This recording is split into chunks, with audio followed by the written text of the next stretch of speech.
Dober večer in dobrodošli zopet na Kostanjevici, frančiškanskem samostanu.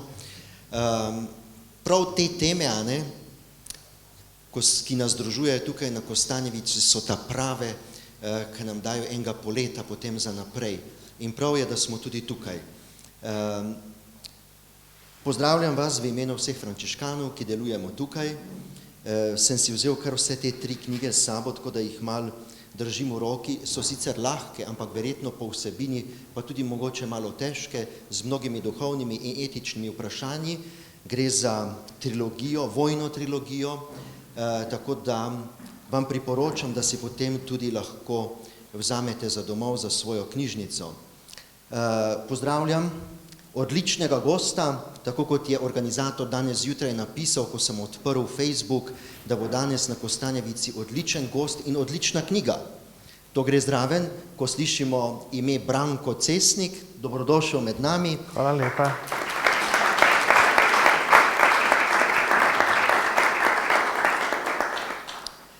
In Celjska Mohorjeva je tista, ki nas danes tudi povezuje. Pravzaprav se je vse tukaj nekje začelo, saj to bodo bolj zgodovinarji vedeli, tudi z Mohorjevo družbo, blizu. Tako da je lepo, da smo skupaj danes tukaj na Kostanjevici pri frančiškanih. Dobrodošli in lep večer. Hvala. Hvala lepa. Dober večer tudi v imenu Celjske Mohorjeve družbe. Vedno je čudovito priti v te konce, v tako dobri družbi pa še posebej. Magister Branko Cesnik se je proslavil že svojim prvim romanom. Leta 1919 je šel njegov prvenec Sonce Petovione, ki je svoj veliki pohod začel tudi kot nominiranec za nagrado Kresnik.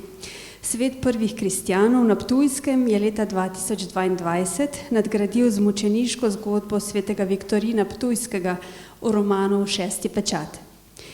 Če je kdo dvomil, pa je svoj status izjemnega pisca zgodovinskih romanov utrdil z vojno trilogijo, ki se posveča koncu druge svetovne vojne in tistim zgodbam, ki 80 let po koncu vojne še vedno ostajajo nepovedane. Med takimi so usode naših dedov, ki so bili prisilno mobilizirani v nemško vojsko. Kot prva, v časovnem redosledju pa je druga, je kot večernica v redni zbirki Celjske Mohorjeve družbe leta 2022 izšla knjiga Pogovori z njo, v kateri spremljamo pot Jakoba Špileka, ki se z umikajočimi nemškimi četami proti koncu Velike morije vrača z Normandije nazaj domov. Sledil je Razmik med žerjavi, ki je posvečen ne tako redkemu pojavu med slovenskimi vojaki v nemški vojski, namreč za obljubi neubijanju, ki se ji zaveže tudi junak zgodbe Ludvik Vodušek. Letos pa je pater Branko trilogijo zaokrožil z romanom o letu 1945 z Dolino zvezd. Tu pa na domačih tleh v svobodo spremljamo dezerterja iz prejšnjega romana Cveta Ogorelca. Vsekakor izjemen pomnik 80-letnici konca vojne in zgodbam, ki si jih kot narod moramo povedati. Pater Branko, kje in kako so se vas začeli dotikati ti zgodovinski drobci, še bolj pa človeški, ki so vas nagovorili v tistem, zdaj že ponarodelem, kdo, če ne jaz, vprašanju, na katerega ste sprva plaho in negotovo odgovorili, zdaj pa vedno bolj suvereno stopate na pot pisatelja. Se zavedate, da ste rešitelj že skoraj pozabljenih zgodb in na nek način tudi izbrisane zgodovine? Dobro večer. Ja, točno to je bil motiv, da sem začel pisati, ker sem opazil, da je ogromno zgodb nepovedanih, da ogromno velikih junakov čaka, da jih nekdo prikliče v življenje bralstva, predvsem, seveda preko knjige do bralstva in nazaj v skupnost, v naš spomin. In najprej sem se lotil antičnih tem, ker tudi antično krščanstvo na naših tleh je bogato in vemo pa o njem vsaj na splošni ravni bore malo.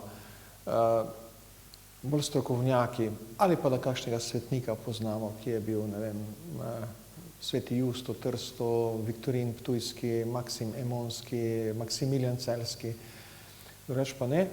No, in tako sem se lotil, da sem prikazal v prvem romanu povedal nepovedano zgodbo, drznil sem si, nepovedano zgodbo prvih kristjanov na našem teritoriju v času Rimskega cesarstva, okrog leta 200 na Ptuju, tako kot tudi zgodovinarji pravijo, da bi se verjetno krščanstvo najprej lahko pojavilo tam. Pa tu, seveda tu zaradi Ogleja, v zaledju Ogleja, pa Ptuj, te dve točki, Oglej sigurno prej, ampak ne vemo, koliko so oglejski kristjani tudi že prodirali v zaledje Ogleja, ne, tu na Goriško ali pa dol na obalo. Na Ptuju pa si lahko predvidevamo, da so bili okrog leta 200. Potem zgodba mučenca Viktorina Ptujskega, ki je bil prvi izpričani pisatelj na naših tleh in prvi cerkveni pisatelj, ki je pisal v latinščini, ne, se pravi, ki je pred njim so pisali v grščini, on pa začel pisati v latinščini, da bi bil ljudem bolj razumljiv. Ljudje so govorili latinsko, to je bilo bolj razumljivo kot grško. Grško je bila učen jezik. Ne. Tako, tu sem začel. Ne. Vse skupaj se je pa rodilo na enem sprehodu leta 17, v začetku aprila, en sončni pomladni dan je bil pred veliko nočjo, takrat je bila velika noč malo kasneje, da sem bral, na sprehodu sem se vzel knjigo Metoda Benedika, pokojnega kapucina, zgodovinarja, o krščanstvu na Slovenskem, debelo knjigo z mnogimi dokumenti prevedenimi, in tam sem bral potem 20 strani o ptujskem krščanstvu in nasploh o krščanstvu v Sloveniji, antičnem, in tam sem potem rekel, to bi moral biti roman. Kdo bo to napisal? No, in takrat pač je prišel angel navdihovalec in je rekel, ti. Točno, tako je bilo, pod eno smreko. No, in sem rekel, kako jaz sicer pišem že od študentskih časov naprej članke, pa bloge, ne, pa komentarje, ne pa leposlovnih del. Pa star sem že bil takrat 51 let pa pol. Torej, ampak ja, potem sem se pa prijel tega, kar sem slišal, da je bilo geslo Janeza Evangelista Kreka, ko je delal velika socialna dela, gibanja, se je lotil drznih stvari, ne, tudi. In on je imel eno zelo preprosto vodilo. Samo začeti je treba. Kako bom zdaj jaz napisal roman, se pa jaz ne poznam, pa to pa začni. Začni. Ne? Tako je tudi bilo in da sem se potem lotil teh stvari. Potem, ko smo pričakovali tretjo knjigo v tej antični zgodovini, pa se je izkazalo, da je patra Branka začel nadihovati drug vir, in sicer zgodba o teh prisilnih mobilizirancih, ki so bili dvakrat ali pa celo večkrat tragične figure naše zgodovine in o njih res vemo malo. Razen tega, da skoraj v vsaki drugi družini so imeli dedka ali koga, ki je bil prisilno mobiliziran. Za kakšno veliko skupino gre pravzaprav pri teh mobilizirancih? Torej, zlasti na Štajerskem, ampak se tudi tukaj ste imeli v italijanski vojski svoje stare očete, ne, in svoje očete. Torej, na Štajerskem je prisilna mobilizacija bila zelo množična, na Gorenjskem bila manj, na Štajerskem pa bolj. Vse skupaj v nemško vojsko je bilo vpoklicanih okrog 70 000 slovenskih fantov. 70 000. Toliko jih niso imeli partizani, toliko jih niso imeli domobranci, seveda še toliko manj. Tudi Avstro-Ogrska v svojih vrhuncih naenkrat ni imela toliko slovenskih fantov notri. Tu so bile frontna črta, bila tu pri vas tudi, veste, tu se je celjski pešpolk boril na Škabrijelo. Torej, praktično je to največja udeležba fantov v neki vojski, neki redni vojski, to je bila nemška Wehrmacht. In ti fantje so prišli domov, mnogi so padli, ranjeni, nekateri bili, mnogi so pa le prišli domov in potem so se tudi po vojni organizirali v neko društvo, da bi zahtevali svoje pravice zlasti v odnosu do Nemčije. pa je potem to društvo bilo prepovedano in država je rekla, se bomo mi poskrbeli za vaše pravice, v bistvu so pa jih odrinili na rob družbe in ti mobiliziranci potem tudi svojih zgodb niso upali drugače povedati kot doma, pa še do takrat, ko so že malo sivolasi postali, ko pride do interakcije pripovedovalec, poslušalec, ki pa običajno stari ata pa vnuk, ne, ali pa stara mama, vnukinja, vnuk. In to tudi v moji hiši je tako bilo, torej vnuki smo bili tisti, ki smo najbolj poslušali zgodbe starih očetov in starih mam. In jaz sem imel starega očeta mobiliziranca, en je bil mobiliziranec, drugi pa je bil v osvobodilni fronti. Neke vrste informator, vohun na ptujski občini za osvobodilno fronto. Eden pa bil mobiliziranec v Franciji, verjetno v bojih tudi za Normandijo, udeležen, in sem njegovo zgodbo vzel kot osnovo za pogovori z njo, tako da sem potem začel te vojaške zgodbe, ampak to so vojaške zgodbe, vojne vojaške zgodbe, ampak hkrati so pa te seveda zgodbe o ljudeh, ki hočejo preživeti, ki ljubijo domače, ki si želijo doma, zgodbe o silnem domotožju, o želji po miru, ves skoncentriran na povratek, domov, domov, domov in vere.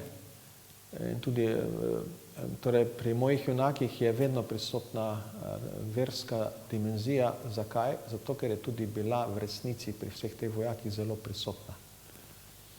Prebral sem članek ene nemške avtorice o verskem življenju v nemški vojski med drugo svetovno vojno in že kar v podnaslovu je napisala, je bil v tistem članku napisano, versko življenje nemških vojakov v drugi svetovni vojni je bilo pomembnejše, kot si predstavljamo. Koliko molitev, koliko zaobljub, če pridem domov, bom postavil kapelo, če pridem domov, bom šel na Ptujsko goro, če pridem domov, bom storil to pa to dobro delo, ne, pred Bogom. Torej, in to versko življenje ali to duhovno življenje sem poskušal tudi ujeti v moje romane. No, zdaj v tem prvem romanu, mogoče kakšen bralec niti ni opazil, ampak začetne črke, poglavji, sestavljajo molitev o Gospa moja. Prav v tem smislu, kar ste zdaj povedali. Kako je bilo tudi za vašega dedka, za vašega... Skratka, kako je bilo za takega človeka, ki je preživel tak pekel, ki ga beremo skozi to knjigo prvo, pogovori z njo, da potem, ko naredi vse in uide milijonom možnosti, da umre, se prebije skozi tuje ozemlje, mimo tujih ljudi in potem končno pride domov na prag domače domovine in potem doživi nekaj najhujšega od vsega, kar je bilo v tem času. Ja, mojega starega očeta na koncu potem ozma skoraj ubila, ne. Preživel je zahodno fronto, verjetno ardensko bitko, bitko na Renu zagotovo, ker je povedal, da je bil na Renu vkopan, potem razpad nemške vojske je preživel, ameriško jetništvo je preživel, ena ženska ga skrivala, pri enem boju ameriški bombnik spustil na njega bombe in je zadev pokopališče, ki je bilo zraven in je vrglo ven truplo mlade ženske pred njegov bojni položaj. To je potem nekako motiv tudi naslova Pogovori z njo, ne, ima ta dvojni pomen, torej pogovori z eno žensko. Najprej je bilo to mišljeno tista ženska, ki jo je vrglo pred njegov bojni položaj.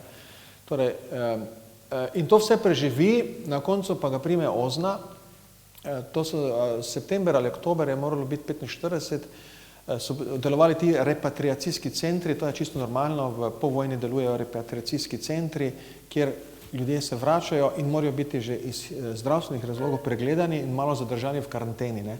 In so bili, ti repatriacijski centri so bili tu okrog tunela karavanškega, Nadevanje, Jesenice, Radovljica, tudi v Kranju. Posebej so pa v teh zadržali seveda mobilizirance v nemško vojsko, so jih posebej zasliševali, jih je ozna dodatno pretresla. No in mojega starega očeta so pač sumili nečesa, ne vem česa, in so ga zaprli v Begunje, v tiste strašne zapor, ki so ga nacisti prej uporabljali, ne, so njega zaprli noter in ga preprosto izstradali skoraj do smrti. Niso mu dali jesti pa piti. In je tam skoraj umrl od lakote v tistih celici. Potem so ga le spustili in je prišel domov kost in koža, tako da ga je stara mama, s katero že imel dve hčerki, tudi mojo mamo, spodila z dvorišča, ker ga ni prepoznala. No in to je potem tudi v tem romanu malo prikazano. Jakob Špilek je namišljeni junak, ampak pač njegova zgodba je približno narejena po pripovedovanju mojega starega očeta.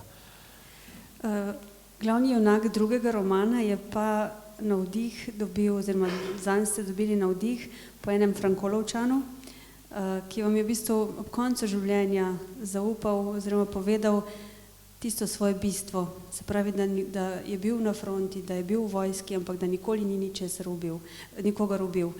In kot ste potem začeli raziskovati, ste ugotovili, da to ni bil tako redek pojav med slovenskimi vojaki in ta roman je pravzaprav posvečen poleg Ivana Čretnika tudi pacifistom slovenskim v vojski. Tako, ja. Torej, ta gospod Ivan Čretnik je umrl 2007. Sem šel Mazilin je že bil od bolniškega duhovnika, ampak kot domači župnik sem šel k njemu, ko je umiral in v bolnico, no in mi je povedal, zdaj veste, kaj je, ne? Na smrtni posli dobiš obisk duhovnika, kaj boš povedal takrat? Ne poveš kar tak ene stvari. To je nekaj vrste testament narediš, poveš nekaj zelo pomembnega. In on mi je povedal to, da nikoli streljal v nemški vojski. In da celo v trenutku, ko je prišel z ruskim vojakom 1 na 1, je vrgel puško dol. Pa se prepustil Rusu, kaj bo z njim naredil. Bila sta pa oba v izvidnici, tako da ni bilo drugih vojakov okrog. In potem sta med bojnimi črtami, ne, med bojnimi linijami, in potem sta se tam celo, se še oni Rus dol vsedal z njim, pa sta se pogovarjala, ne. In sta potem vsak šla nazaj. Torej, in mi je to povedal, in da je prišel po vojni domov in šel k spovedi, in je pri spovedi rekel spovedniku le to, da pa mogoče enkrat, ko so streljali v grm, bi lahko koga zadev, če bi bil tam notri skrit. Imam tudi en prizor, ko streljajo v grmovje, ne, in tudi on strelja torej v grmovje. To je imel dvom, da bi lahko koga zadev, ker se pa je zaobljubil, da ne bo nikomu škodil, nikogar ubil. In je streljal preko glav. No, ta zgodba me navdihnila in kasneje, ko sem jo pripovedoval okrog, zlasti pa potem, ko smo ta roman Razmik na žerjavi predstavljali, pa tako po dvoranah na Štajerskem, vedno se je nekdo, tu imamo priče, vedno se je nekdo dvignil ali pa kasneje prišel povedati, naš stari ata tudi ni streljal. Potem sem pa pri tem tudi odkril, da očetje nekaterih slovenskih duhovnikov niso streljali v človeka. Oče Ivana Štuheca je bil mitraljezec, pa streljal preko glav v nemški vojski. Oče Kristjana Gostečnika. Pri Kristjanu Gostečnikovu, frančiškan je, verjetno kaj krože, ga lahko to tudi vprašate. Torej, celo tako bilo, da je več rodov, tudi tistih, ki so bili v prvi svetovni vojni, niso streljali v ljudi, ko so bili vpoklicani, ne. Torej sem si rekel, glej, to so take odločitve, skrajne, ampak globoko božje. In take odločitve tudi dajo duhovne poklice. Tudi od Ivana Čretnika, njegove hčere, recimo danes so voditeljice zakonskih skupin in vse to, ne, so zelo pridne, kjerkoli so, tudi v cerkvenem življenju, ne, imajo močno vero. In se pravi, no, in tako tu, kakšne zgodovinarje, zdaj še je malo časa, ker v glavnem so pa že tako skoraj vsi umrli, ti protagonisti druge svetovne vojne, vojaki, da bi raziskali ta fenomen tega pacifizma. Jaz sem kar to imenoval pacifizem, ne. To je bilo v bistvu tiho dezerterstvo. Če so enega takega odkrili, da to dela, so ga obtožili dezerterstva in so ga ustrelili. Da bi se to raziskalo, pa mogoče se to ugotovilo, če je to bil res en večji trend med slovenskimi vojaki v nemški vojski. Štajerci so imeli visoko narodno zavest, podobno kot vi Primorci. On je nemško uniformo avtomatsko čutil kot tujo, kot nekega zunanjega raka, ki so ti ga dali gor na telo in ki te bo zdaj razžrl dušo in telo. In ta uniforma ni dišala. Zdaj, če smo bralci pri Jakobu in Ludviku še dihali z njima, navijali za njo, trepetali za njo, v tretji knjigi je pa glavni junak malo drugačen. Kot ste že enkrat rekli, ste se lotili težke teološke naloge, ki je v bistvu nemogoča, ne? Ja, tretja knjiga je pa narejena iz najslabšega človeka. Torej, vsaka vojna pride na plan sadisti. Nekje sem prebral članek, zdaj bi ga mogel spet iskati, da so 5., 6., 7., 8. zapoved postavljene v tako imenovanem genocidnem zaporedju. 5. ne ubijaj, 6. ne nečestuj, 7. ne kradi, 8. ne pričaj po krivem. Genocid se izvrši, da ubiješ moške, 5., posiliš ženske, 6., pokradeš, 7., in rečeš, da to nisi bil ti, 8. To genocidno zaporedje smo lahko videli zdaj v Evropi v Buči, v Ukrajini, prvih dnevih vojne, ne? Pobijali so, posiljevali, kradli, si vozili pralne stroje domov na tankih, potem pa rekli, da to bila ukrajinska propaganda, ko se je to zvedlo, ne pričaj po krivem, 8. No in ti sadistični liki, ki je to genocidno zaporedje, se v njih sproži, zdaj sem ubil človeka, zdaj še pa lahko posilim njegovo ženo, pa še nakradem lahko, se pojavljajo. Zdaj pa normalna vojska, disciplinirana vojska in tudi nemška vojska znala biti normalna, disciplinirana vojska, vse v nekih sektorjih, ne.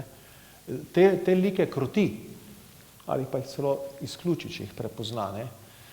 Ko pa se to vse skupaj zdivja, ali pa če ima vojska celo namen hude represije, pa ti liki pridejo prav, da so sadistični, ker potem ti pobijajo. Recimo, nemška vojska je potem, ko je šla napad na Rusijo, to je bila ena vojaška operacija, obenem pa tudi genocidna, saj so pobijali Jude, plus Slovane. No in takrat so ti prišli prav, ti sadisti, ti genocidneži, bi jim jaz rekel. In tudi kak Slovenec je bil med njimi. Vsaj jaz vem za enega, ne, se je to govorilo, da je bil tak. No in je potem, sem sklenil, da bom en taki lik obdelal in da bo v tem romanu potem kot dezerter iz nemške vojske vodilni lik. In seveda sem bil pred to nalogo, zdaj pa moraš hudiča spreobrniti. Ta naloga je v teologiji nemogoča, hudiča ni mogoče spreobrniti in če kdo reče, da hudiča je mogoče spreobrniti, je to herezija. To velja kot herezijo, ne. Ker obstaja ena teorija, da na koncu bodo vsi rešeni, celo hudič, ker je Bog tako dober in usmiljen, ne. No in to sem potem, začnem roman v bistvu s spreobrnenjem tega človeka, delnim spreobrnenjem. On ostane do konca romana dober in slab, pogumen in krut, negotov, človek s 3 dušami, jaz celo rečem, s 3 duše ima, ne. Še angel se obrne od njega, ko ga obišče, ker ga ne more nikjer prijeti, ker je tako, pa še zapit malo, ne, alkoholik postane vmes. Torej, in sem pač ga poskušal nekje narediti sprejemljivega bralcu, ampak preko njega prikazati to noro, kruto leto 45, ki pa je bilo tudi čudovito, saj je bilo konec vojne. Držal sem se tudi tega, da je treba leto 45 gledati iz evropskega zornega kota kot konec vojne in da je to bilo nekaj dobrega, da se je vojna končala, ne. Čeprav se je potem v nekaterih delih Evrope začelo drugo trpljenje pod komunizmom. Tu sem se navdihoval na govoru Pija 12. 2. junija je imel govor kardinalom, tisti govor se je potem radijski bil prenasen po celem svetu, kjer on se zahvaljuje Bogu za konec vojne, govori o zlu nacifašizma, opozarja pa, da eno novo zlo vstaja, ki bo nadomestilo staro. In to je govor, lahko si ga poiščete na internetu, italijansko znate, vas bo šokiral, kajti v tem govoru je 2-krat omenjena Slovenija. Pa takrat ni bila ne država, ni bila nič. Omenjena kot žrtev nacizma, Cerkev v Sloveniji kot tipična žrtev nacizma, je omenjena Slovenija. In omenjena je kot kraj, z katerega že zdaj prihajajo zastrašujoče novice. Katere? Takrat je pomenjena skupaj s Hrvaško. To so pa verjetno bližji poboji, ki so v Vatikan prišli že prve informacije o množičnih pobojih. 2. junij 45. Pi 12. Če omenim samo ta druga knjiga, Razmik med žerjavi, je pretresljiva tudi zato, ker se dogaja na krajih, ki so danes spet prizorišče vojne in trpljenja, kot ste omenili, Ukrajina in Rusija, Ruska fronta torej. Kot ste rekli prej, junaki so izmišljeni, ampak okoliščine pa sploh ne. In pri prvih knjigah, pri tem pri antičnih romanih so zgodovinarji tako pohvalili dela, da so rekli, da bi lahko bila v nekem smislu tudi kot sekundarni zgodovinski vir, da ste tako dobro proučili arheološke vire. In tudi sicer, tudi zdaj ste zelo natančni in lahko verjamete, da če v Brankovem romanu preberete, da je bilo na nek datum, nekje v zgodovini, da je bila polna luna, lahko verjamete, da je res bila polna luna. Kje vse ste zbirali gradivo in vse te dokumente, nekaj jih sicer imate seboj, boste kasneje lahko bralcem tudi, obiskovalcem tudi pokazali. To je bilo kar veliko delo raziskovanja. Ja, zdaj druga svetovna vojna, za razliko od antike. V antiki sem še hodil okrog kamnov, pa sem dol gledal kakšne napise, ne, latinske. Medtem ko druga svetovna vojna je pa silno dokumentirana, imamo ogromno knjig o vseh možnih vidikih. Imamo silno veliko partizanske literature v Sloveniji, seveda to se je 45 let v glavnem partizanska zgodba opisovala, pisala. Tako da sem tudi tukaj posegal, za prvi del romana, ki se dogaja med partizani, sem posegal po knjigi Milana Ževarta, koroškega zgodovinarja, Lacko odred, ker opisujem Lacko odred. To je bil odred, partizanski odred, ki se je boril najbolj severno na Balkanu. Oni so dejansko imeli svoje bojne akcije do Lipnice, skoraj do Graca, ne. Že jeseni 44 so imeli tam svoje akcije, torej zelo gor v Avstrijo so segali svojo dejavnost in zašli strašno na živce, seveda Gestapu in vsemu. Torej, tu sem našel eno dobro knjigo, poleg tiste knjige še potem druge vire, med drugim recimo za Lacko odred sem šel na teren, sem šel malo okrog, pa sem srečal kaj ljudi, pa sem povedal, kdo sem, pa sem že kar zvedel od njih še tudi kakšne zgodbe, ki sem jih tudi upošteval, se pravi pričevanja, tudi o povojnih pobojih, recimo tisti najhujši poboj, ki sem ga opisal ali pa vse nakazal, direktno ga ne opišem, ampak opišem pa izvajalca, ko grejo po končani vojni slovenski fantje na avstrijsko stran, ker pač avstrijske policije še ni, takrat je bila sovjetska zasedba Graca prva 2 meseca, v vaseh je bilo razsulo, ni bilo prave oblasti in grejo slovenski fantje in zakoljajo kakšnega avstrijskega kmeta iz golega maščevanja, pa da še mu pokradejo zlato in denar in kar ima. In to mi je povedal en komunist, bivši, na eni klopci, pri eni podružnici na avstrijsko-slovenski meji. Tam sem bil, on je vedel, da sem duhovnik, ker sem že bil več dni tam s skavti in je prisedel in mi je to povedal in je rekel, ti ljudje so potem postali direktorji v Mariboru.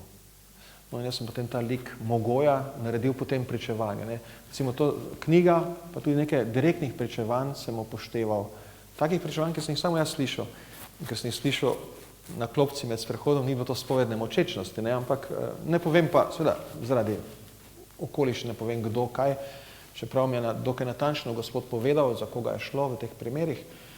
Torej, ja, to vse uporabiš, plus potem za Kidričevo oziroma Šterntal oziroma Strnišče, to so 3 imena več ali manj za isti kraj, kjer pa je bilo največje koncentracijsko taborišče v Sloveniji po drugi svetovni vojni, saj je bilo mišljeno za 25.000 ljudi, bilo je na koncu notri 15.000 ljudi, do začetka oktobra leta 1945, No, tam pa sem se naslonil na to, kar so raziskovali člani zgodovinske sekcije Mateja Slekovca pri Delavsko-prosvetnem društvu Svoboda Kidričevo. Ti ljudje so naredili ogromno delo, zbrali so ogromno gradiva skupaj, niso pa še izdali knjige. Ampak so obesili na internet, najdete ogromno na internetu njihovih predavanj in vsega. In on tu zbirko dokumentov, tu vam lahko dam recimo, lahko krožijo med vami dokumenti, taki, ki so jih oni odkrili in potem so jih tudi objavili. Upam, da bo kdaj tudi v kakšni monografiji, kakšni knjigi, recimo pismo Mitja Ribičiča Mačku, šefu OZNE, da so našli lokacijo, kjer bi lahko naredili koncentracijsko taborišče za Švabe, za uničenje nemške manjšine v Sloveniji. Potem koncentracijsko taborišče Strnišče pri Ptuju, uradni dopis v župnišče Lovrenc na Dravskem polju, naj pokoplje nekaj ljudi. Ker je prišla kontrola Rdečega križa, so morali opraviti nekaj pogrebov javno. In so jih opravili in so župniku poslali trupla, da jih je pokopal. Koliko so jih seveda zagrebli brez vsega, pa ne povejo nikjer. In recimo zelo zanimiv dokument, izjava interniranca v taborišču ali pa tu piše v kazenskem, ker so tudi razna imena uporabljali, torej v kazenskem zaporu, izjava, da ne bo nič povedal tega, kar je tu notri doživel. Ko so jih odpuščali ali pa izgnali v Avstrijo te Nemce, to so bili štajerski Nemci, Ptuj, Maribor, Apače, apaški Nemci pri Gornji Radgoni, to pa cela velika skupina, plus kočevari, so morali podpisati take dokumente. To lahko zdaj med vami kroži, da vmes malo pogledate, kako to zgleda. Recimo, taki viri, ki ti pomagajo pisati roman, oziroma ki ti narekujejo, kakšne stvari delajo. Ta tretji roman, najnovejši, nosi naslov Dolina zvezd, se pravi Šterntal, ampak kot pravite, to ni roman o Šterntalu, to je samo del te širše zgodbe. Ampak o Šterntalu, kakorkoli že, Slovenci ne vemo prav dosti. Vi ste bili doma tam v bližini, kako so vas te zgodbe našle? Torej, da je bilo taborišče v Šterntalu, smo vedeli, zato ker to taborišče je bilo zelo, v bistvu je že bilo med Prvo svetovno vojno. Kam so šli begunci z Krasa, ki so bili blizu fronte, tu blizu vas? Mnogi so šli v Šterntal, v barake v Šterntal. Kot begunsko taborišče je bilo. Zraven je bilo v Šterntalu takrat, ker je to, veste, kar ob železniški progi Ptuj na Pragersko, za postajo je bilo zelo ugodno. In tam je lastnik tiste posesti, je tam dal na razpolago ogromne ravnice, kjer se je lahko postavilo barake. So imeli najprej ruske jetnike, potem so imeli begunce, potem so imeli ranjence, potem pa begunce iz Soške fronte. Po vojni pa so imeli tam ruske begunce iz Rusije, Belo gardo, ki je bila tam 2 ali 3 leti v Šterntalu, v teh barakah, in so imeli svoje ruske maše, celo so imeli gledališče, obstaja plakat, ko so vabili okoličane, naj pridejo na rusko gledališko igro. Tako so. Potem pa, ko prišel okupator leta 1941, so pa Nemci takoj porabili te barake tudi za vojne jetnike, potem za delovno taborišče in za kazensko taborišče, ampak to ni bilo uničevalno taborišče, vse skupaj je umrlo v nacističnem taborišču Šterntal 18 ljudi v 3 letih, ni bilo namenjeno ubijanju, ampak bolj, da so kaznovali recimo starše ali pa družinske člane dezerterjev so zaprli tja za kazen za par mesecev. Obenem so pa gradili tovarno glinice in aluminija, že Nemci. No, in ta, kako je bilo Šterntal, je vprašanje? Vi ste vedeli prav dosti o tem, To zgodbo smo vedeli. Tudi, da so bili, ko se je gradila tovarna, tam zaprti nekateri duhovniki, to se pravi leta 49, 50, 51, ki so delali na tej tovarni. To smo vedeli. Manj se pa vedelo o tem najhujšem, najbolj temnem delu, to pa je bilo to taborišče, ki je delovalo poleti in do oktobra 1945, ki je bilo namenjeno izbrisu nemške manjšine v Sloveniji, kaznovanju tudi nemške manjšine v Sloveniji in tudi izbrisu in kaznovanju tako imenovanih narodnih sovražnikov, Tam so zaprli razne plemiče tudi, bogate ljudi, tudi Slovence. Torej, če pogledate žrtve, seznam žrtev, imate nemških priimkov približno 2/3, 1/3 pa so slovenski. Ne. To pa nismo vedeli. Leta 1995 sem imel novo mašo na Hajdini. Prišlo je ogromno ljudi, 3000 ljudi je bilo na novi maši, ker je bilo torej, na travniku. Par dni po novi maši mi eni stari Hajdinčani, moji sovaščani rečejo: Branko, veš, kdo je bil na tvoji novi maši? Ja, kdo? Ja, ovi, ko se je v Šterntalu vozil prek ljudi s težkim motorom. In prvič čul, da bi se nekdo prek živih ljudi vozil s težkim motorjem, da je to bilo na Šterntalu. Malo sem že vedel, da tam bilo to taborišče, ampak da je to bilo tako hudo in da so ti ljudje še živi in da je eden izmed njih bil na moji novi maši. Eden od teh sadistov v bistvu. Ne? Ampak takrat, veste, to nismo tako pozornosti polagali, ampak zanimivo, ne, potem v drugi polovici 90 pa se vendarle bolj začne in začnejo ljudje raziskovati. Pojavijo se ti upokojeni profesori zgodovine, ki si to zadanejo kot neko poslanstvo, moralno tudi, ne samo profesionalno. In se potem ta zgodba o Šterntalu tam v sredini 90, drugi polovici 90 nekako razgrne. Se napišejo prve knjige in jo danes tudi dokumentarec je takrat naredil, ki ga je bila televizija Slovenija prenašala, tako da se je potem ta zgodba bolj začela poznati. Ne. Seveda, ko pa greš v notranjo zgodbe, pa vidiš, da kako je bila grozna, da še zelo malo veš, zelo površno veš o njej. Vi kot pisatelj pogosto rečete, da ne moremo sočustvovati z žrtvami, če ne gremo z njimi v njihovo trpljenje. Zato je tudi opis teh groznih stvari, mučenja in vsega podobnega na nek način nujen, po drugi strani pa kot pisatelj ste zelo lovili ravnotežje, da ne opisujemo nasilja zaradi nasilja. Ampak vseeno, kako ste se s tem soočali, pa mogoče še par besed tudi o naslovnici, o tem slaku, ki se vije po prvi platnici. Ja. Torej, Šterntal ni bilo, za razliko od Teharja, to ni bilo uničevalno taborišče, ni bilo namenjeno, da se vse ljudi ali pa čim več jih likvidira. V osnovi je bilo namenjeno, da se pripravi Nemce, štajerske Nemce za izgon iz Jugoslavije v skladu z avnojskimi sklepi. Kljub temu so ubijali so na dva načina. Prvi način je z slabo higieno in slabo prehrano, praktično z lakoto. V taborišču so ustvarili lakoto, povzročili so kužne bolezni, tudi tifus se je pojavil, ljudje so umirali tudi od griže. Vsake toliko časa so pa tudi koga kaznovali za to vožnjo z motorjem čez človeka živega, ne? Da so se torej vozili čez, dokler ni kakšen izdih, no. Več se jih je vleglo na tla, oni so pa vozili s težkim motorjem čez njih. In je to bilo veliko nasilja. Tu pa imam recimo dnevnik ene, ki je preživela, ena apaška Nemka, gospa Simčič, njen sin Franc je vse to zbral v eno knjižico. Tu imate v nemščini njen dnevnik po datumih, kaj je bilo v taborišču, kaj se je dogajalo.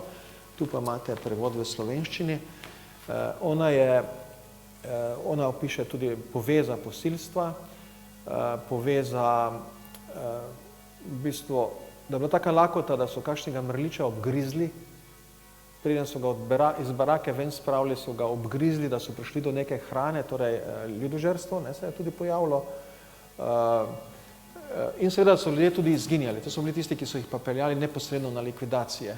Prve likvidacije so vršili v okolici taborišča, potem pa že gor na Pohorje so vozili ali pa nekam v Haloške grape. Te Haloške grape še niso raziskane, medtem ko pa za Pohorje, za grobišča šterntalskih žrtev že kar točno vemo, so tudi sondirana in potrjena. Tam blizu Areha. Ne? Se pa nekaj naučimo tudi o zgodovini, recimo o kočevskih Nemcih, pravzaprav pravilno kočevarjih, so nas zdaj poučili. Marsikdo misli, da so bili to Nemci, ki so jih naselili med okupacijo, kar ni res, ne. Omenili ste tudi apaške Nemce, Skratka, pri nas smo imeli avtohtone skupine, ki so tu pravzaprav končale. Nemške manjšine v Sloveniji ni, zato ker smo jo mi nasilno izbrisali. Slovenci oziroma naša partija. Italijanska je in madžarska je. Po konferencah na Jalti in v Potsdamu naj bi nemška manjšina še lahko ostala v Jugoslaviji, ampak Tito je vztrajal, da Nemcev ne sme biti več. In je prišlo do izbrisa nemške manjšine in do velikega obračuna z Nemci. Največji obračun se je zgodil v Vojvodini z temi tako imenovanimi podonavskimi Švabi, tam jih je bilo tudi največ, ki so jih imeli v koncentracijskih taboriščih Svilara pri Sremski Mitrovici, tovarna svile je bila nekoč Svilara, in v taborišču Rudolfsgnad, to je na Banatu ob Tisi, danes se to imenuje Kičanin, se mi zdi. No, tam so ta taborišča delovala še 2 leti. V približno takih pogojih, kot je bilo Kidričevo 3 mesece. In si ne moramo niti predstavljati, koliko je bilo to enega trpljenja. To so bili dejansko kopije sovjetskih gulagov v tisti najhujši varianti. Zdaj, vsaj spomenike imajo, kjer se je to dogajalo, so spomeniki nemške skupnosti, so potem dosegle, da imajo zdaj te spomenike, da se vsaj malo vemo o teh žrtvah. Kidričevo je bilo v tem sistemu, torej brisanja nemške skupnosti. Obenem seveda, ko so obračunavali še tudi z drugimi, tudi z grofi in baroni in podjetniki in bogatimi mlinarji in tako. Skratka, to je ta zgodba. Zanimivo pa je, da Sovjeti niso sprejemali Titove ideje, da Nemcev ne sme biti in da so celo zavračali konvoje izgnancev iz Avstrije nazaj, ker niso sprejeli, ker so rekli, mi nismo dogovoreni, da Nemci zapustijo, slovenski Nemci zapustijo Jugoslavijo. To so, glede, slovenski narod ima tudi svoje grehe nacionalizma. Nismo samo žrtev tujih nacionalizmov, to se zelo hitro znamo prikazati. Tudi mi smo znali biti kdaj, če smo imeli moč, običajno nismo imeli, ampak tudi če smo imeli moč, smo znali biti kruti do drugih narodov na temle ozemlju. In to je tudi malo prikazano v tem romanu. Je pa tu še en dragocen zgodovinski drobec, namreč ta kočevarska deklica Julija, ki piše ta dnevnik, je prvi del teh dnevnikov je zapisan v kočevarščini. In tudi to je nekaj, kar zelo redko lahko kje zasledimo. Vi ste si poiskali čisto avtentično pomoč za prevod. Kako ste se odločili za to?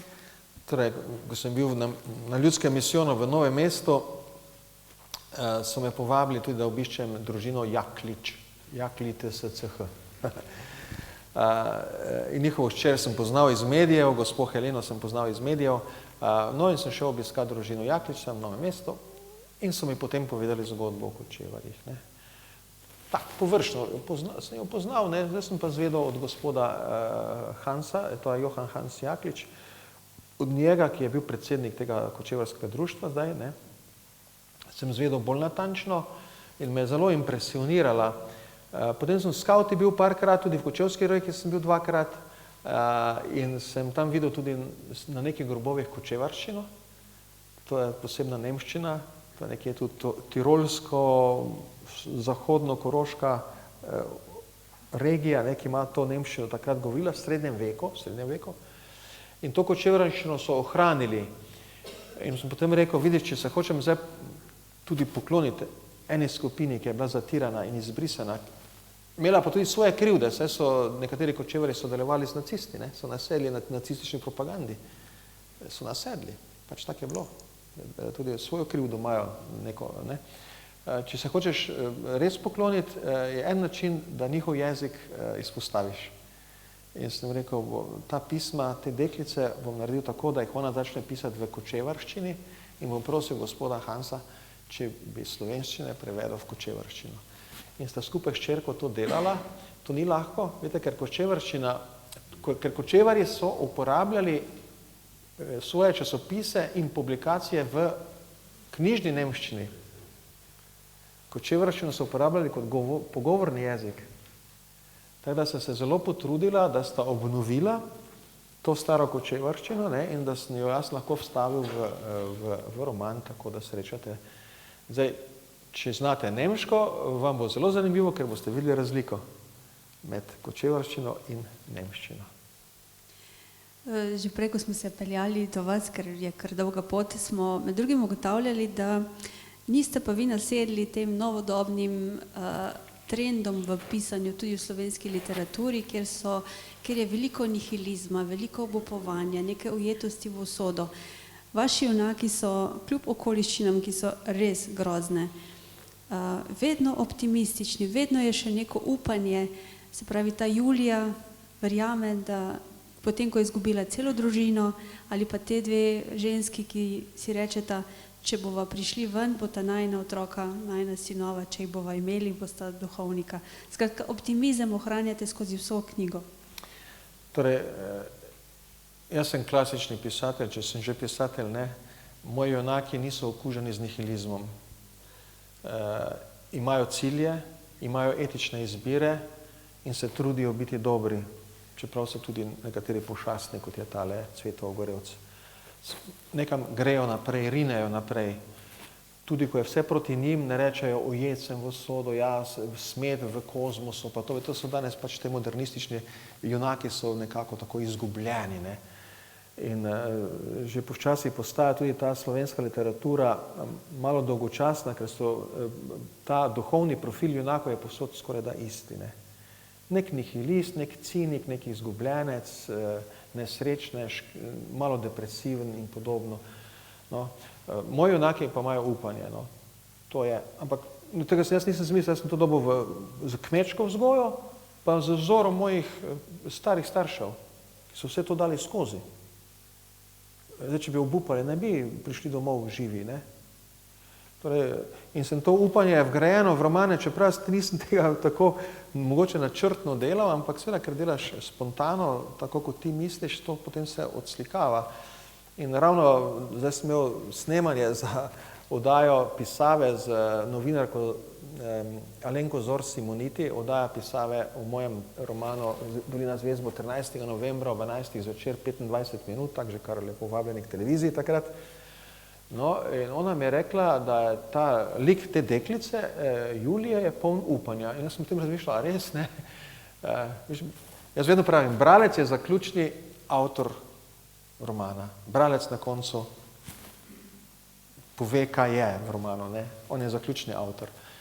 No in res je, ta deklica izgubi mamo pred vojno, izgubi dom, ker se selijo, ker jih preselijo v Brežice, ne? Izgubi Kočevje, torej. Izgubi še Brežice, mora spet bežati, ob koncu vojne bežijo kočevarji iz Slovenije, so ujeti, pridejo v koncentracijsko taborišče, očeta je ubijajo, je še z enim malim bratcem, bratca je odpeljajo, ona vedno upa, da bo prišel nazaj, ko očeta več ni, upa, da bo z bratcem ostala, ko bratce več ni, upa, da ga bo dobila nazaj, potem jo šokirajo, ko ji dajo lažni mrliški list, tvoj bratec je že mrtev, ne upaj več, upa, da bo prišla ven iz Slovenije, se rešila skupaj z eno družino apaških Nemcev in ko se reši iz Slovenije, upa, zdaj ima v Sloveniji 3 grobove, še vedno ima upanje in dolžnost, ki izhaja iz upanja, da bo obiskovala te grobove. Niti enkrat ne poklekne pred temno usodo. Pa stara 15 let, ne, jo žene vedno neko upanje. In to mislim, da je pri vseh teh mojih junakih eno v bistvu krščansko sporočilo, ne, ki je spodaj v podtonu ves čas prisotno. Kje ste iskali oziroma kako ste postavljali mejo med zgodovinsko resnico in politično interpretacijo? Zato, ker še preden je knjiga sploh ugledala luč sveta, ste na X-u že dobili, da ste revizionist. Ja, na Twitteru sem napisal, da pišem roman v letu 1945. Sem dobil kar revizionist, desničar. Potem sem pa mu poslal nazaj, glej, pišem partizanske zgodbe tudi. Ojo, to je pa tišina naenkrat. Torej, ja, no in skratka, pač v letu 45 pisati je v naših razmerah težko, ne? Pa ne zaradi tega, ker bi bilo težko, zaradi pomanjkanja podatkov, vse to je, ampak je težko, ker je leto 45 naša travma in čez to pa gre še potem tudi politična ideologija, ki je aktivna in to leto 45 hoče uporabiti zase, ne. In seveda, zdaj se tega ne smeš ustrašiti, ampak iti lepo pisati. Pomagati pa zelo preprosta metoda, da izhajaš iz človeka, konkretnega, malega človeka, ki se znajde v težkih razmerah. Političnih, vojaških, eksistencialnih, osebnih, ampak on iz njegovega zornega kota greš naprej, ne. Tako da nimaš nekih ideoloških podlag, pa potem pišeš roman. Ampak imaš človeka, kateremu potem prihaja razna ideologija, prihaja zraven, ne, kot neki miselni vzorci ali pa kot neka pripadnost, ampak to je potem drugotno. Ti iščeš tega človeka, njegova čustva, njegove misli, njegovo zmedenost, dramo in to postaviš v ospredje. In sem tudi vesel, da je ena gospa, ki je prva prebrala roman, je gospa Majda iz Kidričevega, predsednica Delavsko-prosvetnega društva Svoboda Kidričevo, je prva prebrala roman in je rekla dve stvari, da se je zdelo trpljenje v romanu opisano preveč površno, trpljenje v koncentracijskem taborišču, to me je presenetilo, ne. Drugo pa, da je pričakovala politiko, pa je ni našla, politično opredeljenost, ne.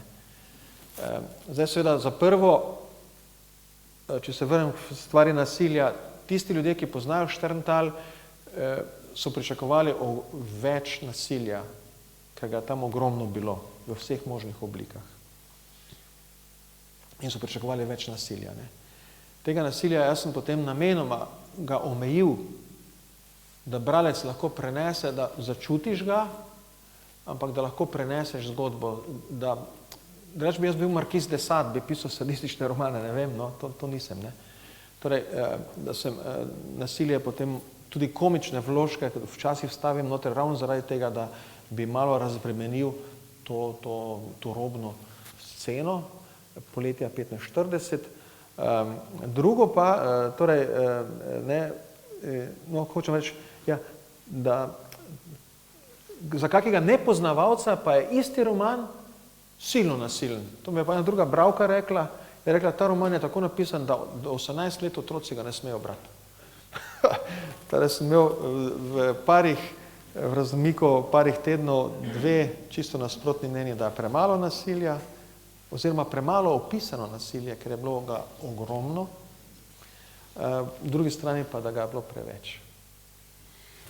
Zdaj, na eni strani je moralna odgovornost do žrtev, do njihovih potomcev, po drugi strani pa človek oziroma bralec ne more mimo tega, kako so pravzaprav živeli ti storilci, njihovi potomci, kako se soočajo s tem. Pri Celjski Mohorjevi družbi smo pred kratkim izdali knjigo Jennifer Tege, Ded Amon bi me gotovo ustrelil.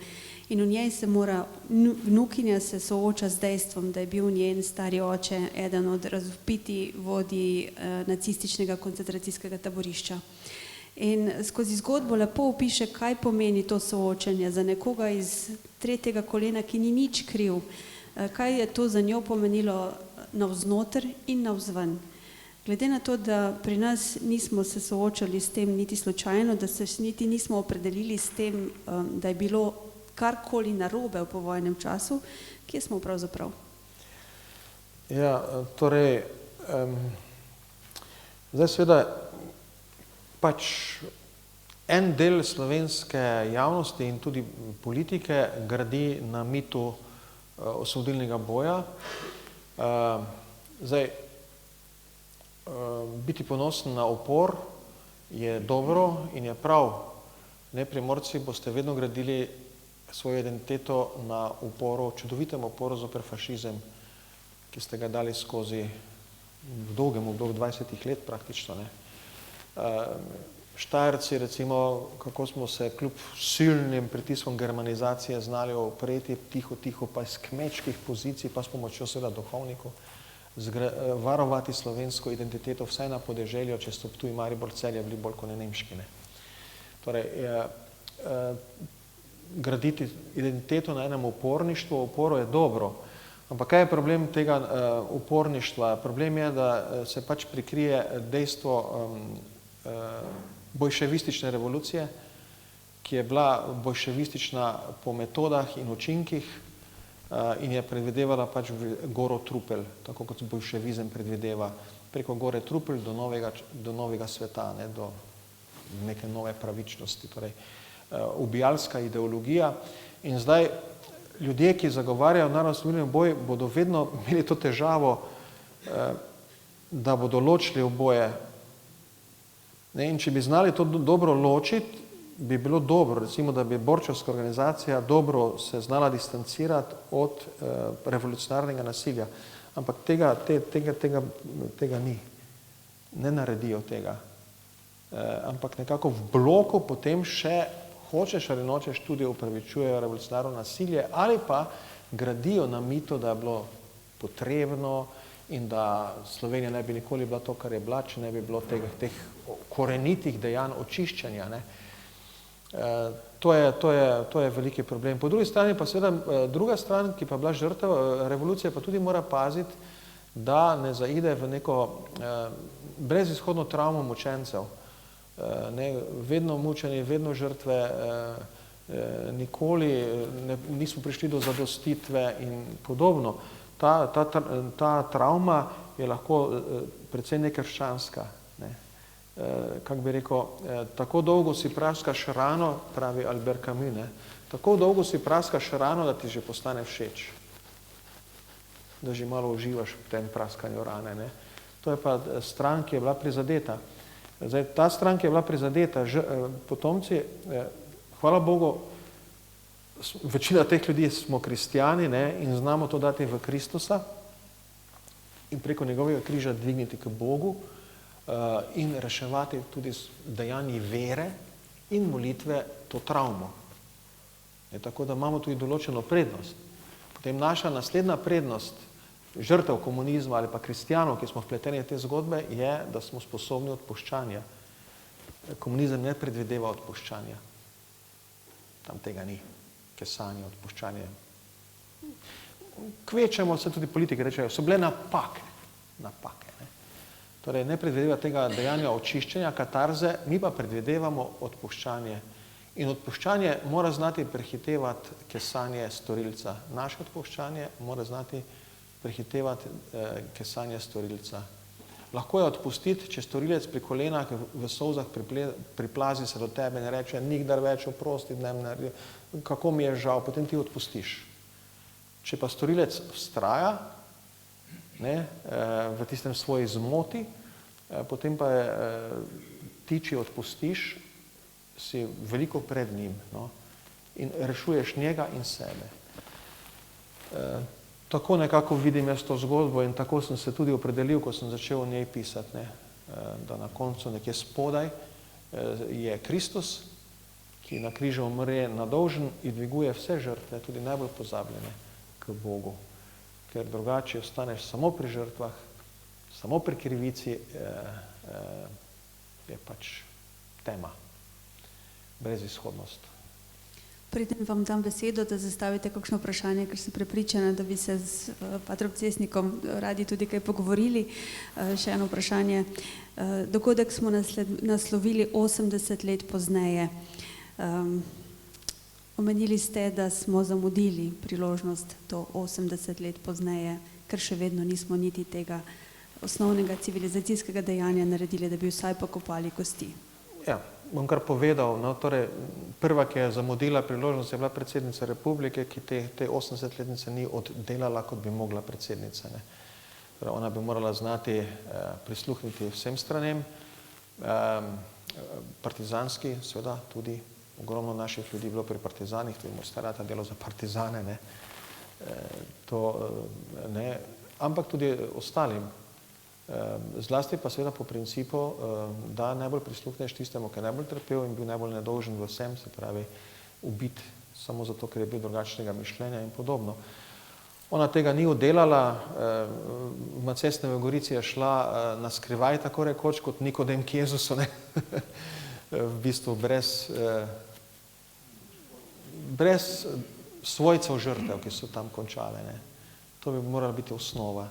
Ne greš samo, pač ona je mogla nekaj narediti in je šla tja, vse je oddelala v redu in potem so duhovniki, dolenjski duhovniki to reševali, so šli z njo in novomeški škof.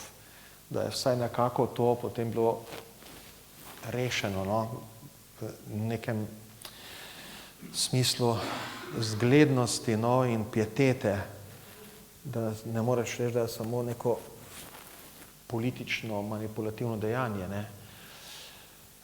Pač to je manjkalo, ena taka stvar, da bi obeležili 80-letnico. Žal je pač tako, Slomšek, Kocbek je v Dnevniku leta 1946 napovedal 100 let.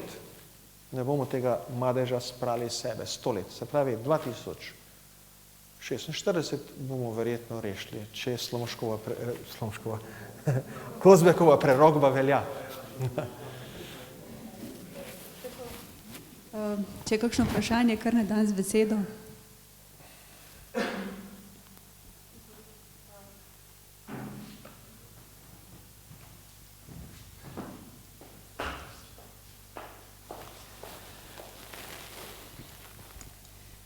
Moje vprašanje sicer se ne tiče tega, pač pa bolj zdaj sedanjo. Sem brala vaš odziv na omrežju v vezi z pevcem, hrvaškim pevcem Thompsonom. Ne? Njegov koncert, zelo znan, 500.000 ljudi. In vi ste rekel, da drsi v poganstvo, predvidevam, da zaradi tistih dronov, ki je imel na koncertu. In vprašanje je, naš predsednik vlade in njegova žena sta potem šla na Brezje in sta nesla kužka ali medvedka, ne vem kaj. In sprašujem, je tam na policiji na Brezjah. Zdaj, kaj je poganstvo? Ja, sej. No, jaz sem tam napisal komentar za družino, ne, o Thompsonu. Pač češčenje naroda gre preko češčenja Boga, je to pogansko, ne. Častiti narod je pogansko. Recimo nacizem, fašizem sta poganske ideologije v smislu, da narod, nacija, kri zamenja Boga. Ne, postane nekako vrhovna vrednota in to. In seveda Hrvati imajo svoj nacionalizem bolj poudarjen kot mi. Mi bi se v kakšnih stvareh lahko po njih zgledovali, oni pa tudi po kakšnih, po nas, ne. Mi smo bolj umirjeni, recimo, bi kakšna umirjenost tudi njim prav prišla v teh zadevah. Ja, in tam sem opozoril, ja, da lahko to pride, recimo, začel sem pa za tole majico Boki Hrvati, ne. Boki Hrvati, torej, da si Boga kar tako lasti en narod, ne, torej, tako da je neki izbranec. Bil sem prostovoljec v begunskih centrih leta 92, 93, 94 na Ptuju. Tudi mednarodne akcije smo takrat naredili za pomoč bosanskim beguncem in sem pri vseh treh narodih vpletenih v bosansko vojno poslušal neko teološko ali pa versko utemeljitev njihovega trpljenja in bojevanja. Srbi so rekli nebeski narod, mi smo nebeski narod. To mi je rekel en srbski vojak, ki se je bojeval v Bosni in sem ga srečal na vlaku med Benetkami in Bologno in mi je razlagal to ideologijo o nebeskem narodu. Potem od muslimanov v taborišču oziroma v zbirnem centru na Ptuju sem slišal podobno, da jih Allah preizkuša in da njihovo trpljenje tudi kazen, zato ker so se mogoče preveč poevropili, ker so njihove ženske hodile v kratkih krilih in podobno, ampak da je Allah na njihovi strani in da so srbski vojaki džini, džin pomeni demon, se pravi otelešanje zla in oni se bojujejo zdaj proti džinom. Pri Hrvatih pa tudi podobno, ne, se pravi Bog in Hrvati, mi smo predzidje krščanstva, To titulo so Hrvati imeli v času turških vpadov, ne? In seveda ta identifikacija s krščanstvom, ki je bojevito, je pri njih močnejša, tako rekoč vojaško krščanstvo lahko tu nastane, ampak seveda taka bližina Boga in naroda lahko tudi pride do zamenjave. Bog je narod, narod je Bog, narod je Bog, narod, ne. Potem je samo še narod, Bog pa za krinko. In to je potem poganstvo. Tu sem pač opozoril, nisem za Thompsona obsodil poganstva, ne, ampak opozoril na ta scenarij. Ja, tisto recimo, zdaj, Jeruzalemski tempelj je imel dvorišče poganov. Torej, celo Jeruzalemski tempelj, ki je bil posvečen enemu Bogu in edini tovrstni tempelj je bil, ki je bil posvečen enemu Bogu, ki je ljubosumen Bog, ki ne dopušča drugih bogov, je imel predvideno, da pogani lahko pridejo van. In je imel dvorišče poganov, kjer so pogani lahko prišli do templja in so lahko tam trgovali, se pogovarjali in tako. Tako da tudi katoliški tempelj mora imeti eno tako dvorišče poganov, se pravi, pogan lahko pristopi. Če je slučajno ta pogan predsednik vlade, tudi lahko pristopi v tempelj katoliški. Seveda, zdaj pri politiki so pač znajo biti kače.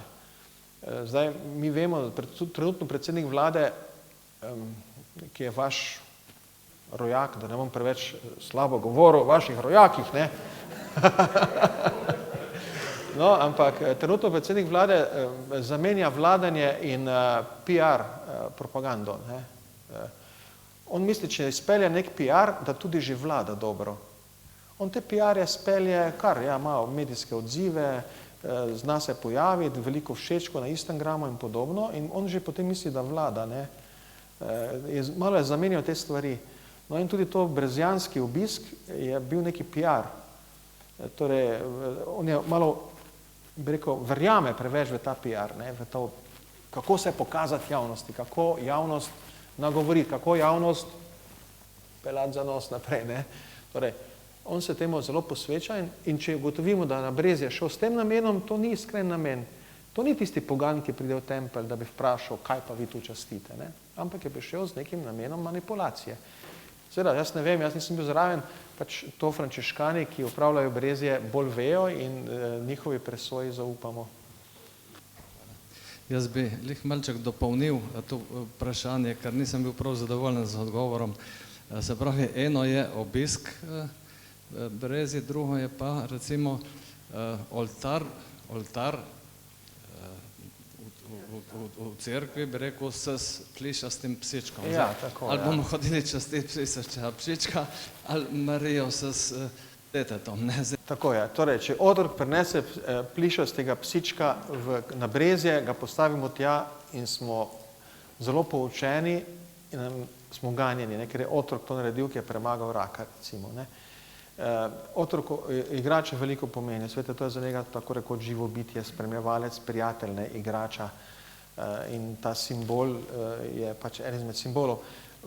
Če gledate tudi recimo te razne zahvale, ne, ki so napisane v teh Marijinih svetiščih, imate gor, ne vem, se spomnim, ene vole, ker so voli padli v eno razpoko, pa jih so potem bili rešeni in potem so se šli Mariji zahvaliti, da so dali tam ene vole, ne, gor.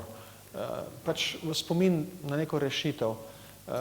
Zdaj, ni to češčenje volov, ampak spomin, da so voli rešili, ne.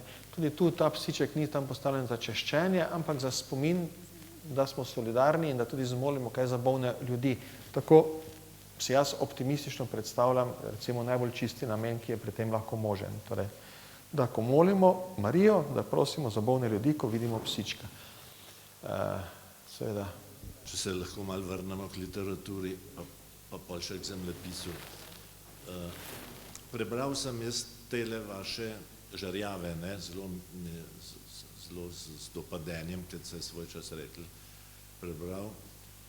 In bi vas vprašal, v njem ima ta glavni junak tudi nekega občasnega prijatelja ali zaupnika ali kaj, v katerem so pa, če se prav spomnim, že neke kali sadizma in neke zverinskosti. Ja. A je to potem takem že bil zasnova za tega, o katerem zdaj slišim, in ste takrat že vedeli, da bo on prevzel se pravi vlogo glavnega junaka v tretjem romanu? Tako, ja. Sem ga namenoma tudi tako pripravil, da bi on potem nadaljeval zgodbo. Ja, ker najprej ni, ne, če se prav spomnimo romanov. Ja, on nastopa, vedno več se ga pojavi, Ja. na koncu pa prevzame dejansko, ko se tudi obleče v duhovnika Ja. in prevzame tako glavno. Ja, seveda, prav navaren in se tak. No in ta junak, potem ga spremljam, ko pride v Slovenijo. Ja. Njemu uspe dezertirati, Ja. v Sombotelu se skrije in tam se roman konča, Da. Razmik med žerjavi. Potem pa tu pa imamo naprej, kaj se zgodi potem, ko je on že med partizani na Kozjaku, se pravi na slovensko-avstrijski meji, tam gor nad Dravo. Hvala. Samo še manjše vprašanje. O apaških Nemcih govorite. To so verjetno Apače na Ptujskem polju, ne? Dobro, ja, dvojne Apače so. Jaz slučajno vem, ker moj ded je bil pa v Apačah v Muri učitelj in naročitelj. To so Apače ob Muri. Ne. Ja. To je bila močna nemška skupnost. Leta 45-46 so tam vse Nemce izgnali in naselili ljudi iz cele Slovenije, ki so potem tam živeli. So tisto dolino, ko so rekli Apaška dolina, celo nekaj časa propagandno imenovali Titova dolina. A ja? Ja. No, hvala Bogu, se je moj ded prej preselil v Ljubljano. Vem pa, da je morda bilo res dosti Nemcev, ker je imel Meinl tam graščino. Ja. Ne, Meinl, ki se potem še dal neka pravda bila z njegovimi potomci do nedavna, ne, v Črncih. Ja. Tretja stvar pa, če smem vas to vprašati, o teh nesrečnih kočevarjih, ne.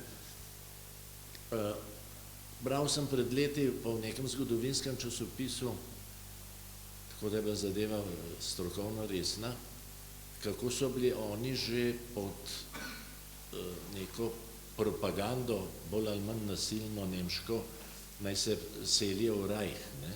Ja. In koliko od njih je že takrat se temu klicu odzvalo pod silo ali pod naivnostjo, ali kako se pravi, dobršen del Nemcem je že zapustil Kočevje prej, ne. To je tudi. Torej, kočevarski Nemci, kočevari, moramo reči, so se začeli seliti že iz ekonomskih razlogov, že pred Prvo svetovno vojno, ki je šlo veliko v Ameriko.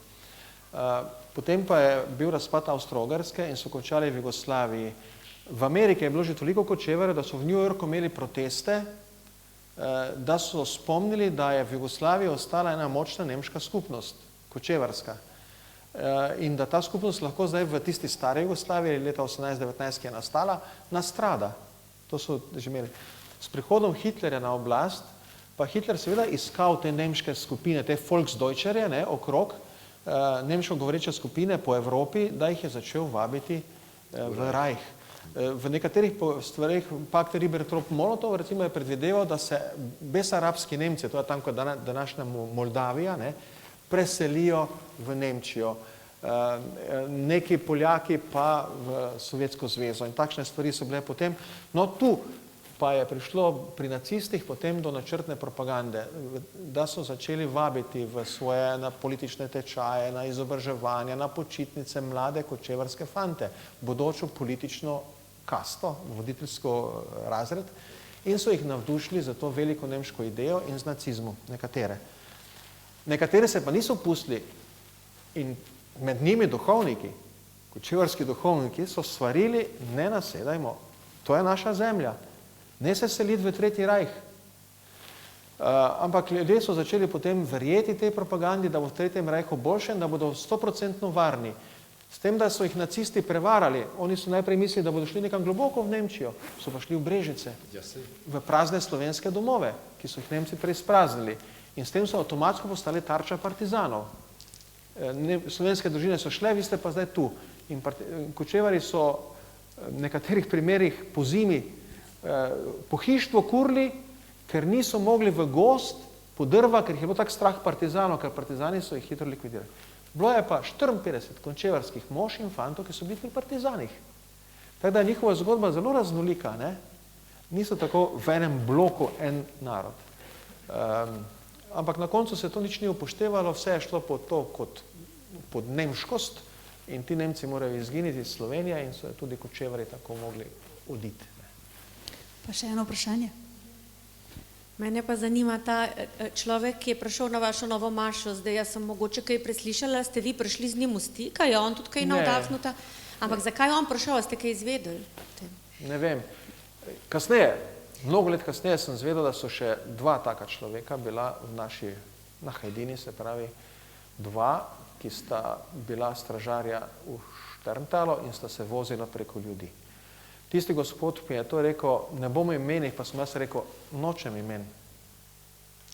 Nočem imen. Lahko so to bili kakšni naši družinski prijatelji celo, ker moj star ata je bil tako, ne, bil je s partici pa župnikom, vsem je bil dober, ne, in vse je hodilo k nam, Cestnikova hiša je bila pač odprta hiša, od ciganov, vse je k nam star ata delalo zavarovalniške pogodbe in te stvari, ne, in je tako bila malo kmečka hiša, ampak obenem pa tudi malo taka pisarna, no, in sem te zgodbe lahko takrat poslušal in tudi partice so k nam hodili. Jaz pač lahko predvidevam, kdo bi to bil, ampak gledajte, za te stražarje, to niso bili nujno partizani.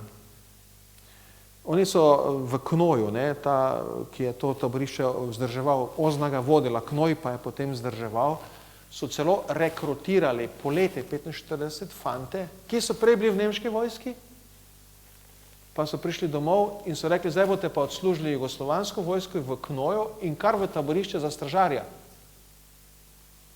In ti fantje so se bili v popolnoma novi situaciji, niso bili ne komunisti, ne to, mogli so biti stražarji. In potem se jih je spodbujalo k strogosti in verjetno so kakega premamila enostavno sadizem oziroma moč nad drugim, ne.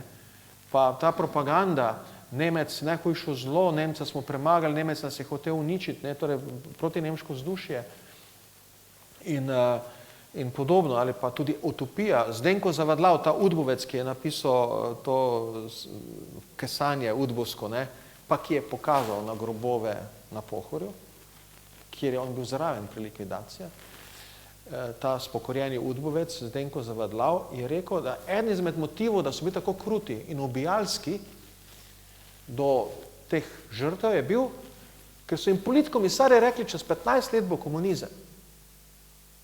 Malo še stisnimo zobe, malo še moramo grdih stvari narediti, potem pa bomo živeli v raju. 15 let bo samo potrebno, da družba pride do komunizma. Ne? In rekel, si bil tako nekako hipnotiziran s to utopijo, da si res verjel. Pač zdaj res grde stvari delamo, ampak vse bo, na koncu vse poplačano. Vsi bomo na boljšem, ne. Torej, tako, no, to so razni ti vidiki, ja.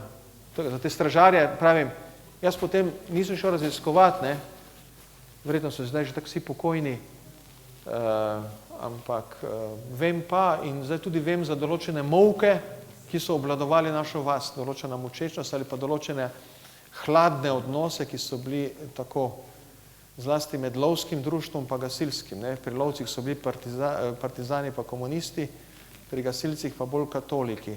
Moj star ata pa pri obeh. Pa jaz tudi, ne. Pater Branko, vaš prvenec je bil nominiran za Kresnika, zdaj je od takrat že 4. knjiga in če je bil tisti prvi nominiran, ne bom zdaj rekla, kaj gipira temule, ker je resnično vrhunska knjiga in vrhunski roman. Kako optimistični ste vi, glede na to, da to kar kliče po neki filmski upodobitvi? Ja, sej, zdaj, ne vem, se veste, gledajte, Schindlerjev seznam, ta film, ne, kako je ta film spremenil našo percepcijo nacističnega zločina. Pa smo lahko že brali zgodbe, članke, tudi kakšen roman, ampak film dobro, to so delali vrhunski ljudje in kako zdaj vidimo tudi iz te knjige, torej pripravljali so se že desetletja na ta film, ni to bilo, da pa naredimo en dober film. So počasi zoreli, tudi avtorji so počasi zoreli, Spielberg je bil zraven, ne, so počasi zoreli za ta film in so ga res dobro naredili in en taki film potem te res spremeni. Te spremeni, ko si ga videl, en dober film. Film je izjemen medij, je pa zelo drag. Zelo drag. Mi v slovenskem prostoru imamo zgodbe za strašne filme, ampak nimamo denarja, da bi jih dali na platno. Ne, imamo pa gotovo strašne zgodbe. Ne. Povojni poboji so že ena takih zgodb. Turški vpadi, recimo. Ogromno stvari, čarovniški procesi. Ne, ta Slovenija dala ogromno zelo dramatičnih trenutkov skozi, ampak mi enostavno nimamo te kinematografske moči, da bi to lahko uprizorili. Ne. Ker danes ali uprizoriš na hollywoodski ravni, ali pa se ne idi tega posla, ali pa delaj drame, te filmske drame. Ne. Bolj. Ker če hočeš veliko stvar narediti, pa to ogromni denar.